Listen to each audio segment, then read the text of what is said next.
Première table ronde de cet après-midi sur le plateau de la Sira Télé, à suivre sur siratélé.com. Organisé par Ambassade Cabinet Conseil, les intervenants vont répondre à une question: pourquoi l'hôtellerie-restauration a-t-elle du mal à recruter? Autour de cette table, deux membres de Ambassade Cabinet Conseil, Bénédicte Diez, responsable consultante, et Alexandra Carta, également consultante en recrutement. Et leurs intervenants, Hervé Baléno, directeur responsable service de Restotail, et Sébastien Lenière, il est chef de cuisine.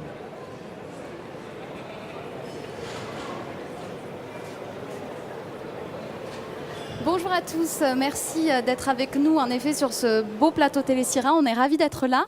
On va traiter d'un thème en effet qui nous concerne tous, qu'on soit réceptionniste, chef de cuisine, directeur d'hôtel, c'est l'emploi et plus particulièrement le recrutement en hôtellerie-restauration. Alors pour situer un petit peu le contexte et qu'on se mette dans l'ambiance, je vais vous donner quelques chiffres. Il faut savoir que l'hôtellerie-restauration est parmi les 4 premiers secteurs créateurs d'emplois en France. Il représente près de 100 milliards d'euros de chiffre d'affaires, 900 000 employés répartis sur 250 000 entreprises. On a donc affaire à un secteur porteur, créateur de richesses.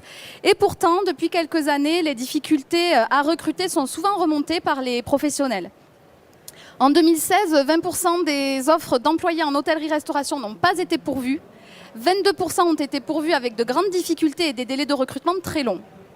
Quand on interroge les professionnels sur les causes, elles sont multiples. On nous parle de déficit d'image de la profession, de pénurie de candidats dans certaines régions, d'inadéquation des compétences, d'horaires contraignantes, d'un turnover important. On nous dépeint un tableau qui est complètement sombre. Et pourtant, je crois que tout le monde ici sera d'accord, personne ne nous contredira. Notre secteur est porteur, il offre de très belles opportunités. Contact avec la clientèle, possibilité de voyager, de travailler à l'étranger, d'apprendre plusieurs langues, possibilité pour les jeunes d'évoluer rapidement, de se former. La liste pourrait être longue. Il est donc temps de se poser les bonnes questions. Pourquoi l'hôtellerie-restauration a-t-elle du mal à recruter ? Quel diagnostic pouvons-nous faire ? Quelles solutions pouvons-nous trouver ? Réponse avec nos intervenants. Merci d'être là, d'avoir pris du temps pour répondre à ces questions. On va commencer par une petite présentation. On va commencer par vous, Alexandra Carta. Vous êtes la seule femme, donc honneur aux femmes. En effet, vous travaillez chez Ambassade Cabinet Conseil, qui est à l'origine de cette table ronde et qui est spécialiste du recrutement dans le secteur de l'hôtellerie-restauration. Tout à fait. Le cabinet a été créé en 2006 donc, par Julien Dera, qui est ancien chef de cuisine, fondateur et dirigeant de la société, accompagné de Laetitia Breton, qui est co-directrice, ancienne consultante en recrutement et responsable du développement du cabinet. Tous deux sont d'ailleurs présents et vous invite à les rejoindre sur le salon, sur le stand Lumi 15. Pour vous en dire un petit peu plus au sujet d'Ambassade, donc c'est plusieurs services. Tout d'abord le recrutement qui est son cœur de métier, mais également l'audit, la formation, l'immobilier, la marque employeur entre autres.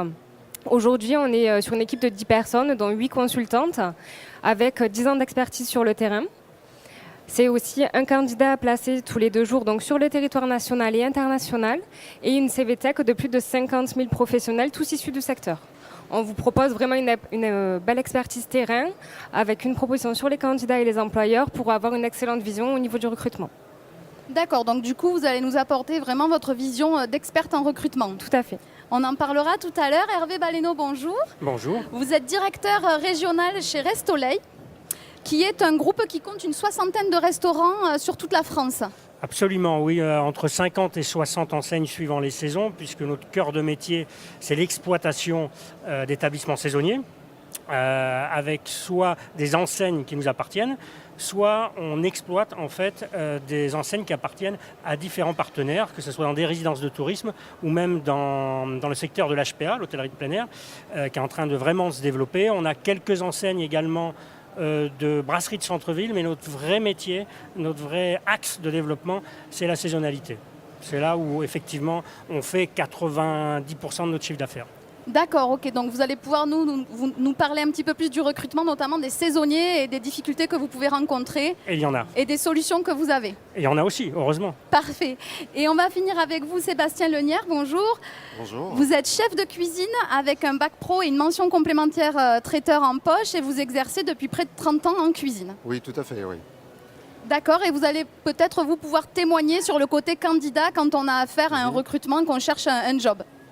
Alors c'est vrai que dans le milieu de la restauration, comme le collègue disait, c'est vrai que les employeurs ont du mal à recruter. Sauf que nous, chefs de cuisine, aussi on a du mal à se faire repérer. Alors tout simplement parce que je pense qu'il y a beaucoup de CV qui sont distribués, sauf qu'en matière de professionnalisme, on a du mal à se faire repérer. Alors moi, de mon côté, si vous voulez, j'ai préféré passer par justement ce cabinet de recrutement que je remercie, qui d'ailleurs peut aider énormément les futurs chefs d'entreprise et futurs chefs d'hôtellerie et restauration de plein air pour ce genre de poste, tout simplement parce qu'ils font déjà un travail énorme derrière sur le recrutement, c'est-à-dire qu'ils analysent les CV, ils analysent le parcours professionnel des chefs de cuisine comme moi à responsabilité, ils se renseignent aussi bien sur les anciens emplois. Donc ça, c'est très important et c'est quand même une valeur enrichissante pour nous, futurs candidats. Et grâce à cette inscription, moi, j'ai trouvé du travail assez rapidement. Donc ça m'a permis de voyager en Corse et j'ai de très bons retours. Et voilà. Alors, vous nous redirez justement ce qui s'est passé, comment vous êtes, ce que ça vous a apporté de passer par un cabinet comme ambassade et vous, dans vos recherches que vous avez eu à effectuer tout seul, comment vous vous en sortiez aussi. On va commencer par une question simple et je vais vous la poser, Alexandra, puisque vous êtes rompue au recrutement chez Ambassade. Oui. Quels sont d'après vous les métiers, les secteurs qui manquent de bras et oui, sur quel métier ? Nous, si on devait identifier un métier, ça serait celui de chef de partie. Aujourd'hui, les postes que nous proposons au sein du cabinet, 60% sont sur la cuisine. Ensuite, il y a également des difficultés au niveau des régions. Certaines sont plus ou moins attractives que d'autres. Et aussi au niveau des secteurs d'établissement. Je pense notamment aux étoilés Michelin, grands chefs de cuisine. Vous me direz pourquoi, puisque sur ce secteur-là, il nous faut des candidats vraiment très sélectifs. On est sur un marché de niche. Il y a très peu de candidats qui vont en étoilé puisqu'il y a beaucoup de rigueur sur ce secteur-là. Il y a la pression de garder l'étoile sur le Michelin pour le chef. Et également un investissement très important. Je vous prends l'exemple de monsieur Didier de Courtène, 2 étoiles sur le guide Michelin en Suisse. Quand il nous contacte pour nous confier un poste de demi-chef de partie poisson, il nous faut lui trouver quelqu'un qui ait déjà travaillé sur des étoiles Michelin et quelqu'un qui maîtrise le poisson. Ah oui, donc en fait, vous êtes en train de nous expliquer qu'en fait, sur... Bon, chef de partie, cuisine, on est tendu, d'accord. Donc ça, on verra si chez vous, chez Restoleil, c'est la même problématique. C'est la même problématique, c'est-à-dire très sincèrement, 80% de nos problèmes, c'est sur la partie du recrutement cuisine. D'accord. Ouais. Et vous pensez quelles sont les causes en fait ? Pourquoi c'est tendu sur ces postes-là ? Qu'est-ce qui fait qu'on a du mal à trouver ? Je pense qu'il y a 2 problématiques. Il y a l'inadéquation de compétences. Et il y a le manque de candidats, donc on en a parlé. Au niveau de la compétence, on se retrouve avec 2 styles de candidats. Là encore, je vous parle de mon expérience, c'est-à-dire de la restauration saisonnière. Bien sûr. C'est pas tout à fait vrai sur la restauration, dirais-je, traditionnelle de centre-ville. Le problème de compétence, d'abord d'une part, parce qu'on se retrouve des fois avec des candidats qui se retrouvent sur ce secteur d'activité et qui n'ont pas toujours quelque chose à y faire, c'est-à-dire qu'on a changé de voie tout simplement. Voilà. D'accord. Et qui, excusez-moi de parler franchement, mais qui au lieu de faire coiffure, on fait cuisine, ou parce qu'ils ont vu, comme on l'a vu il y a quelques années, à l'issue des téléréalités, le métier de la cuisine, ah oui c'est intéressant, je vais faire ça. Ils se sont retrouvés sur cette voie, donc là encore, ils n'ont pas fait toute la formation, ils n'ont pas eu toute la formation qu'ils devaient avoir, et donc ils se retrouvent sur le marché, mais ils n'ont pas les compétences. Donc là, il y a un véritable problème. Et puis après, il y a le fait aussi de retrouver des gens passionnés, qui ont des fois les compétences, mais qui se sentent souvent, qui se surestiment en fait, qui postulent pour un poste de chef de cuisine, de seconde cuisine, alors qu'ils n'ont pas forcément, là encore, toutes les compétences. Bon là, on a trouvé les solutions chez nous, c'est-à-dire qu'on leur explique, ils n'ont pas la compétence pour ce poste, mais on les forme et on leur promet, de toute façon c'est le cas chez nous, on leur promet une évolution rapide et généralement ça fonctionne comme ça. Voilà. Mais ce qui se passe aussi en saison, toujours sur ces problèmes de cuisine, c'est qu'on se retrouve, par ce manque de candidats, à valider des postes alors que la personne n'a pas les compétences. On ferme, comme on dit souvent dans notre métier, on ferme un peu les yeux, on dit ça va passer. Je pense que vous l'avez connu en tant que chef de cuisine. Souvent, vous avez validé des secondes cuisines à ce poste-là alors qu'ils n'avaient pas le niveau chef de partie, j'imagine. Oui, tout à fait, oui. Oui, donc du coup, c'est là qu'on compte sur le chef de service, le manager, donc le chef de cuisine en l'occurrence quand on est en cuisine, pour vraiment avoir un bon accompagnement de ses chefs de partie, ses seconds, etc. Pour faire en sorte que des gens qui n'avaient peut-être pas tout à fait le niveau pour travailler dans cette brigade-là puissent se sentir bien, se sentir encadrés par leur chef et du coup donner ce qu'ils ont et pouvoir tenir leur poste, aller de l'avant. Absolument, là c'est les compétences du manager ou du chef de cuisine, en l'occurrence du chef de cuisine puisqu'on parle de ce staff-là, qui doit faire preuve vraiment de grosses capacités à manager, quoi, voilà. Oui, et du coup, on revient sur un thème qui a été abordé tout à l'heure sur ce plateau, qui était celui de la formation en hôtellerie-restauration à midi, où justement ils expliquaient que la formation des managers était très importante et que c'était aussi la clé du succès pour pouvoir former du coup les gens sur les postes exécutants et les fidéliser. On en revient sur le management qui est au cœur finalement des problématiques de recrutement et de formation en général. Et même en cuisine, parce que nous on le voit, nous dans le groupe Restoleil, puisqu'on a des formations pour tout le monde, hein, que ce soit un chef de rang, un chef de partie, un chef de cuisine, un manager. Et il y a encore quelques années, pour la formation des cuisiniers, il n'y avait pas de format management. Mais depuis quelques années maintenant, on le fait parce qu'on s'est aperçu qu'en fait, c'est très, très important. Alors surtout pour nous dans la saison, parce qu'on part du principe qu'un garçon qui rentre chez nous, un chef de partie par exemple, même si on estime qu'il est un petit peu moyen, on va le garder quand même dans l'équipe, puisque la saison ne dure que 3-4 mois, on ne peut pas se permettre au 14 juillet de se séparer de quelqu'un parce qu'on a un doute simplement. Eh bien, ces formations de management vont permettre au chef de cuisine ou au second de cuisine d'aller tirer vers le haut ce candidat. Voilà. Alors après, il faudra faire un constat en fin de saison. Pourquoi on a réussi à le tirer vers le haut ou pas? Et qu'est-ce qu'on peut en faire et comment on peut le faire progresser après pour la saison suivante? D'accord, c'est très intéressant. Donc un accompagnement de qualité là qui est fait par les managers. Au niveau on en parlait en introduction du coup de différentes causes qui font que le marché est étendu. Donc là on a vu les pénuries sur certains postes, les pénuries dans certaines régions. Vous avez identifié d'autres causes aujourd'hui? Qu'est-ce qui fait que le marché est étendu selon vous? Pour nous, il y a une nouvelle génération qui est arrivée sur le marché du travail, donc les générations Y et Z. C'est des générations qui n'ont plus du tout la même approche du travail. Ils souhaitent avant tout peut-être un salaire, des conditions plus qu'un poste. C'est des jeunes aussi qui font plus d'études qu'avant. On voit, c'est très rare que les jeunes s'arrêtent après un CAP, voire juste un bac pro. La plupart des profils continuent leurs études ou vont aller se spécialiser, continuer et poursuivre sur des BTS, voire des licences. Moi, lorsque j'ai fait l'école hôtelière, je le vois, les 3/4 de ma promo de bac pro ont poursuivi en BTS et la moitié de ma promo de BTS a poursuivi en licence ou s'est spécialisé sur des mentions complémentaires. Nécessairement, les candidats qui ressortent plus âgés, qui ont 22-24 ans, n'ont plus du tout les mêmes aspirations professionnelles que des candidats qui ont 17-18 ans juste après leur CAP. Ah oui, donc en fait, vous êtes en train de nous dire que finalement, on a sur des postes chef de parti, chef de rang, où on est plutôt sur une population assez jeune, un changement des mentalités des candidats. Tout à fait. C'est ça, qui finalement recherchent du travail plaisir aussi.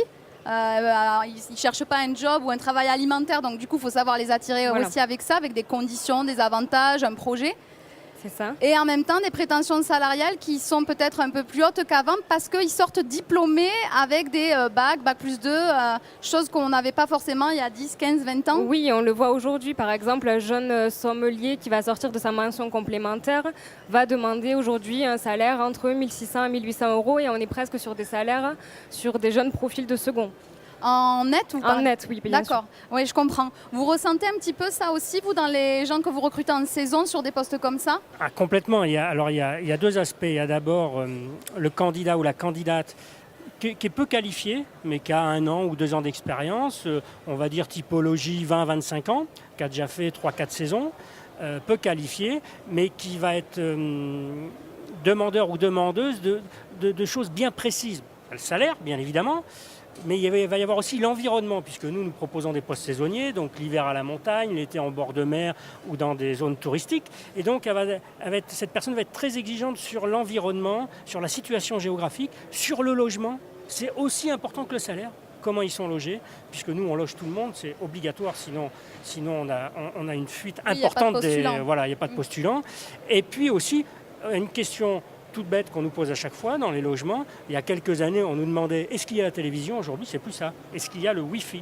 Voilà. Et ça, c'est normal, les clients le demandent aussi. C'est tout à fait logique, mais ça peut être un point de rupture et un vrai frein, par exemple. Donc, on fait de plus en plus attention à tout ça. Et effectivement, comme vous le disiez tout à l'heure, les exigences et les demandes changent très rapidement en quelques années, on l'a vu. Voilà. Donc on est obligé vraiment, mais vraiment de s'adapter. D'accord, je comprends. Et du coup, justement, ça nous permet d'arriver sur un sujet. Finalement, donc marché tendu. Aujourd'hui, qu'est-ce que vous faites passer aux candidats que vous recevez? Comment on attire un candidat? Je ne sais pas si c'est un terme impropre ou pas, mais on est dans la séduction. Hein. C'est-à-dire que ce métier de base, on offre à peu près tous la même chose, c'est-à-dire les employeurs un salaire, un poste, voilà. Après, ça va être la séduction. Encore là, ça va être l'environnement, ça va être le type de cuisine qu'on lui propose, également, comment dirais-je, suivant les saisonniers, puisque là je parle de saisonniers, également par exemple sur la montagne, sur quelle station on va l'emmener. Il y a des candidats qui nous disent oui, ce poste-là m'intéresse, ce salaire m'intéresse, ce restaurant m'intéresse, mais la station ne m'intéresse pas. Mais aujourd'hui, ils vous le disent clairement. Voilà, ils ne prennent pas de détour. Donc il faut faire attention à ça. Et puis après, il y a une deuxième étape, effectivement, c'est l'évolution, c'est-à-dire la possibilité d'évoluer chez nous, la formation à l'évolution. Et là, c'est important de détecter dès le premier entretien chez le candidat si ça peut être un levier. Parce que là, on peut faire la différence par rapport à un autre employeur. Oui, parce que c'est des saisons, hein, ce sont des contrats saisonniers, mais vous avez quand même, j'imagine, un pool en fait, de professionnels, de candidats qui peuvent faire une saison chez vous, que vous rappelez pour les replacer une seconde fois en les faisant évoluer, etc. Exactement. C'est-à-dire que nous, on est une PME, on tourne par exemple l'été à peu près à 500 collaborateurs, entre les CDD, donc les contrats saisonniers qui peuvent aller de 6 mois à 2 mois pour faire les one-shots pour le plus haut de la saison, suivant les demandes des candidats. Puis après aussi, on a ce qu'on appelle notre noyau dur, l'encadrement, tous les CDI, ça représente quand même une 60-70 personnes qui encadrent tout ça. Quoi, voilà. Après, on a des saisonniers, la plupart, je dirais plus de 50%, ils ne sont pas à temps plein chez nous toute l'année, mais presque. Quand vous avez fait 5 mois de saison d'été, 5 mois de saison d'hiver, un peu de congés payés par-ci, par-là, ça fait la boucle. Voilà. Oui, c'est ça, c'est que c'est presque un CDI, mais ça leur permet du coup de pouvoir aussi avoir peut-être un peu plus de temps pour eux, pour pouvoir voyager entre 2 saisons. Exactement. D'accord. Voilà. Et vous, Alexandra Carta, alors c'est différent parce que vous ne recrutez pas pour chez vous, vous recrutez pour vos clients. Tout à fait. Donc vous usez de quel charme on va dire ça comme ça, mais en tout cas, quels sont les atouts et quels sont quel discours vous allez avoir avec des candidats pour les attirer du coup chez votre client plutôt que de les laisser partir ailleurs? Nous, ce qu'on fait, c'est que d'abord, on va découvrir le projet professionnel du candidat, définir avec lui ses critères de recherche en termes de géographie, gamme d'établissements, type de poste, et on prend également sa situation personnelle en compte. On va vraiment leur vendre un projet professionnel, un environnement de travail, une identité culinaire, une culture d'entreprise. Aujourd'hui, je pense que tant du côté candidat que du côté employeur, chacun souhaite trouver des collaborateurs et des partenaires. On est plus sur 50% de la compétence et 50% sur le feeling. Le feeling, c'est quelque chose qui rentre vraiment en compte sur les entretiens. Le candidat et l'employeur doivent parler le même langage, avoir la même vision du secteur, la même vision du métier. Ce qu'on fait, nous, par exemple, pour l'établissement Gare au Papier sur Bordeaux, c'est qu'on recherche de vrais collaborateurs, des personnes qui participent à la vie de l'établissement. C'est un de vos clients? C'est un de nos clients. Le propriétaire, il fait en sorte de valoriser le bien-être au travail. Il leur propose des horaires en continu la plupart de la semaine et sur les week-ends, ils sont en repos. Ah oui, d'accord. Donc, donc là, en fait, c'est encore autre chose. C'est que lui, il a construit économiquement son modèle, son business plan autour de cette valeur confort au travail, voilà. Où il s'est dit, je vais ouvrir que la semaine, mais je vais peut-être avoir les meilleurs parce que du coup, avoir ses week-ends dans la restauration, c'est pas donné à tout le monde. Il propose un bien-être qu'aujourd'hui... peu ne peuvent pas offrir. Oui, donc là, forcément, du coup, pour vous, atout indéniable quand vous allez proposer le poste. Oui. Et d'accord. Et il est quand même passé par vous pour trouver des candidats? C'est pour faire une sélection parce que c'est un gain de temps aussi peut-être pour lui? Oui, c'est un gain de temps pour lui. C'est qu'on va lui proposer vraiment les meilleurs professionnels qu'on va pouvoir trouver. Et c'est quelqu'un qui a la particularité d'aller décrocher son étoile sur le guide Michelin. Donc, il veut des profils qui sont toujours sur ce marché de niche. Ah oui, mais du coup, c'est un bon exemple parce que là, en plus d'un poste, on a vraiment un projet d'entreprise derrière. Voilà. Donc, c'est quelque chose qu'on peut vendre. Donc, c'est là que vous vendez un projet plutôt qu'une offre d'emploi en tant que tel. Voilà, un projet, un nouveau challenge à aller relever. D'accord. Et dans cette lignée, du coup, on va s'intéresser à quelqu'un qui est plutôt de l'autre côté de l'écran. En tant que candidat, vous, c'est pareil. Est-ce que finalement, il y a des valeurs importantes que vous allez chercher chez certains employeurs plutôt que chez d'autres? Alors, en fait, moi, non, pas du tout. Dans le sens où, moi, c'est c'est pour moi une difficulté de me faire repérer. D'accord. Voilà, parce qu'il faut savoir que j'en suis à la 3e saison. Je suis comme vous disiez, un parcours professionnel, bac pro, mention complémentaire traiteur. Voilà. Je dirais avant toute chose, il faut aimer ce métier. Comme vous disiez tout à l'heure, les problématiques rencontrées, c'est les heures, etc. Il faut intéresser les jeunes et je pense que c'est ça. Moi personnellement, non, c'est la motivation. J'ai fait 15 ans de collectivité. Donc forcément, pour se faire repérer en milieu de saison sur les responsabilités de manager, etc., c'est pas tout à fait évident pour moi de me défendre là-dessus. Sauf qu'en faisant 2 saisons, 3 saisons, on arrive à manager l'équipe. Et moi, je travaille dans le management bienveillant. Et là, les employeurs ont remarqué cette particularité. Parce que tout simplement, le but du jeu aussi, dans une saison, c'est de pouvoir conserver une équipe. Comme vous disiez tout à l'heure, Bénédicte, c'est difficile aussi de recruter des secondes cuisines, des commis de cuisine, des plongeurs. On a besoin de tous ces éléments-là pour la réussite de l'entreprise. Et en fait, sans un bon manager, c'est-à-dire sans un bon chef de cuisine, parce que le chef de cuisine, voilà, il y en a beaucoup qui se présentent apparemment sur ce qui en est ressorti des autres employeurs. C'est je fais une saison, et moi je dirais à l'opposé de ce que vous dites, je fais une saison, j'en profite pour les vacances. Et moi, en fait, non, c'est pas du tout ça. C'est une question pour moi maintenant de me mettre en évidence, de me mettre à poste à responsabilité, de pouvoir manager une équipe, fidéliser la clientèle, et qui ça, apparemment, commence à fonctionner pour moi. Qui d'ailleurs m'a ouvert les ailes là-dessus, parce que je suis actuellement en une formation, comme je vous ai dit, de futur directeur d'établissement touristique, donc sur l'Institut EMF à Saint-Raphaël, l'Institut Miso. Qui m'amène beaucoup et en fait durant cette formation justement, et c'est pour ça que je vous rejoins là-dessus, vraiment c'est l'amour du métier qui fait que si on veut évoluer, il faut aussi donner les moyens pour la formation, et la formation est un atout considérable parce qu'en fait moi je m'en suis aperçu que je faisais du management sans le savoir, et en fait voilà, je recrute mon personnel, j'ai mon carnet d'adresses, j'ai aussi fidélisé des restaurateurs qui sont aussi présents sur le plateau que je vous présenterai dans l'après-midi. Mais c'est vrai que c'est un avantage pour moi maintenant de trouver du travail. Alors en fait, c'est vrai, les attractions au début, plage, montagne, moi ça m'a fait un petit peu rire au début. Tout simplement, moi ce qui comptait, c'est ce qu'il y avait à l'intérieur de la cuisine. Il y avait la plage, mais ce qu'on travaillait, les produits locaux, ce qu'il y avait comme matériel, avant de pouvoir m'intégrer. Et après, bien sûr, via le bien-être qui est aussi essentiel. Voilà, dans ces métiers-là. Oui, d'accord. Donc en fait, si on vous écoute, ce qu'on comprend, c'est ça. C'est que vous êtes vraiment dans la position où là, en tant que chef, vous n'allez pas répondre à une offre d'emploi juste pour produire ou pour profiter de ce qui est à côté. Vous allez vouloir chercher un poste sur lequel on va vous permettre de collaborer, de prendre vos ailes sur le management de l'équipe, participer à l'exploitation de la structure en tant que telle. Voilà, d'accord, ok. Très bien. On va avancer sur un autre sujet que je voulais aborder, puisque voilà, le temps tourne. Aujourd'hui, on se rend compte que le recrutement en hôtellerie-restauration se faisait beaucoup de façon informelle. Il y avait beaucoup de cooptation. C'était un chef qui allait dire à un autre, j'ai formé un petit apprenti, là, un petit commis, je te l'envoie, tu vas continuer de me le former. Et puis finalement, les réseaux sociaux s'invitent partout. Est-ce qu'ils ont changé votre façon de recruter? Vous, par exemple, chez Restolive, vous les utilisez? Vous mettez vos offres sur les réseaux? Alors, déjà, nous, on est amis sur certains réseaux. Oui, déjà, on est amis. On est amis, déjà, en tant que groupe Prestoleil, voilà, où on fait passer effectivement toutes les offres. Toutes les offres du groupe sont sur notre site et sont remises à jour en permanence. Pour le recrutement, on passe aussi par des cabinets, même si on fait notre propre recrutement sur la période forte dans laquelle on va rentrer, c'est-à-dire au printemps, on passe par des cabinets de recrutement.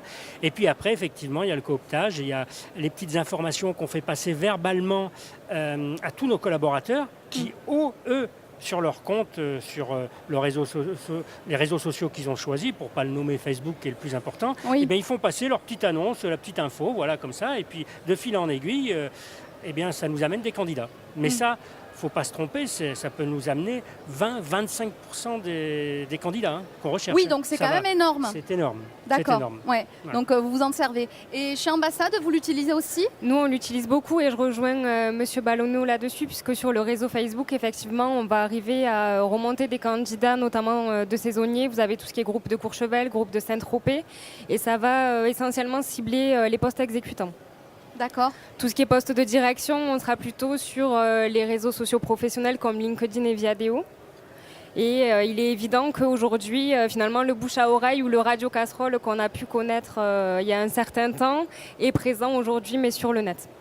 Oui, parce qu'en fait, finalement, donc on reste de manière déontologique. Vous ne l'utilisez pas pour juger un candidat, c'est vraiment pour rentrer en contact avec lui. Oui, c'est pour entrer en contact avec lui. Les nouvelles générations sont beaucoup moins à répondre en spontané, donc c'est là qu'on va les chercher. Mais une fois qu'ils sont arrivés à nous, on reprend le processus de recrutement classique. Ouais. Avec un CV, un entretien Oui, c'est vrai qu'aujourd'hui, on se rend compte finalement qu'on va avoir des jeunes qui ne vont pas forcément aller sur les sites d'emploi, mais qui par contre ont leur téléphone dans la poche toute la journée, qui vont recevoir une petite notification d'un copain qui dit qu'il va chez Restolay, donc ils vont s'intéresser au poste à pourvoir chez vous, par exemple. Absolument. Et je vais vous faire part d'une anecdote donc, que j'ai vécue, et c'était cet hiver, où en fait, on était en contact avec un candidat par l'intermédiaire d'une annonce sur un support national, sur un journal. Et puis on l'a eu une fois au téléphone, il devait nous rappeler, il ne nous a pas rappelé, et il se trouve que quelqu'un qui travaillait chez nous le connaissait. J'ai dit à cette personne, à notre collaborateur, passe-lui un petit message et tout. Et 2 heures après, il nous rappelait. Voilà, tout simplement. Parce que en fait, le vecteur n'était pas le même, le vecteur de communication, tout simplement. D'accord. Donc si je comprends bien, puisqu'on va devoir conclure, on se rend compte aujourd'hui que pourquoi l'hôtellerie-restauration a-t-elle du mal à recruter? On en a pas mal parlé. Ce qu'il faut retenir finalement, c'est qu'il faut qu'on apprenne à travailler avec la nouvelle génération, à l'atteindre, à savoir lui parler, lui vendre des vrais projets professionnels, la fidéliser. Et il faut apprendre à travailler avec ces nouveaux outils qui sont éventuellement les réseaux sociaux, qui finalement ne remplacent pas les offres d'emploi, mais sont vraiment un complément pour rentrer en contact avec des candidats. Alors, pour finir, ambassade, donc on peut vous retrouver sur le stand LUM 15, vous êtes spécialiste du recrutement et de la formation en hôtellerie-restauration. Tout à fait. Restolay, vous allez recruter massivement pour la saison, donc on peut retrouver toutes les offres sur votre site. Absolument, restolay.com. D'accord, parfait. Et vous, Sébastien Lenière, donc vous étiez chef de cuisine avec 30 ans de métier, vous êtes en formation pour être responsable d'établissement touristique, vous cherchez un job et on peut voir votre profil sur LinkedIn. Voilà, tout à fait, oui. Okay. Donc la digitalisation, actuellement, c'est un moyen aussi de se faire connaître, se faire valoriser. Et en fait, on nous apprend aussi dans le management, on se crée, pas notamment se renseigner sur le candidat, mais justement faire partie d'un réseau. Et c'est comme ça qu'on est repéré, comme les chasseurs de tête, etc., mais officiellement. Et c'est pour nous le moyen de se faire valoriser sur la recherche pour répondre à la demande actuellement. Parfait. Mais écoutez, merci à tous. Bon après-midi, très bon salon à tous. Merci mesdames, merci messieurs. Dans une dizaine de minutes, une nouvelle conférence pour cet après-midi sur le plateau de la Sierra Télé à l'initiative du Leaders Club International sur cette question Preview of Winning International Concept animée par Jürgen Strasser, le président du Leaders Club International. A tout de suite.